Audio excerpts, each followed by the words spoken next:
Un monstre à trois têtes, c'est l'image que donne à ce jour le rassemblement des forces politiques et sociales acquises au changement. Le tandem Tshisekedi-Lumbi est contesté par une frange de cette plateforme qui a, elle, désigné Joseph Olenga-Nkoy, président du comité de sages.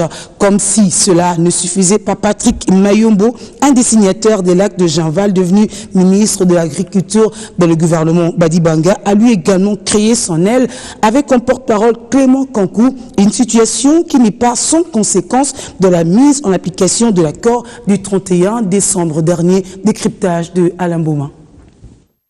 Soirée du 31 décembre, centre interdiocésain. Les délégués aux discussions directes apposent leur signature sur ce document. Preuve de leur engagement à organiser les élections au plus tard décembre 2017. Pour y arriver, il faut passer l'étape des arrangements particuliers. Arrangements particuliers qui semblent être bloqués avec la situation rassemblement des forces politiques et sociales acquises au changement. Cette plateforme a désormais 3 animateurs. Le Tshisekedi-Lumbi est rejeté par une frange du RASOP qui, elle, désigne Joseph Olenga-Nkoy comme président du comité des sages. Une troisième voix, elle, avec à sa tête l'un des signataires de l'acte de Genval, devenu ministre de l'Agriculture du gouvernement Badibanga, entre en danse. Face à cette situation, des appels se font entendre à l'instar des cellules de la nouvelle société civile du Congo. Elle dit vouloir privilégier l'intérêt général au détriment du particulier. La population est tentée de mal comprendre les tergiversations et les contestations qui sont dans le rassemblement, qui sont de nature à jouer au jeu de retarder davantage le processus électoral.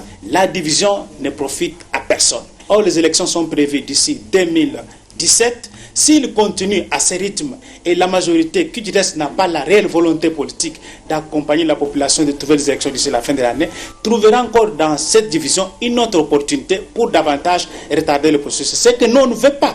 Des observations à prendre en considération si l'on s'en tient à l'organisation des scrutins cette année. La fin des travaux sur les arrangements particuliers, la mise en application de l'accord et la quête des financements pour la CENI se présentent comme des voies obligées à 9 mois de l'échéance.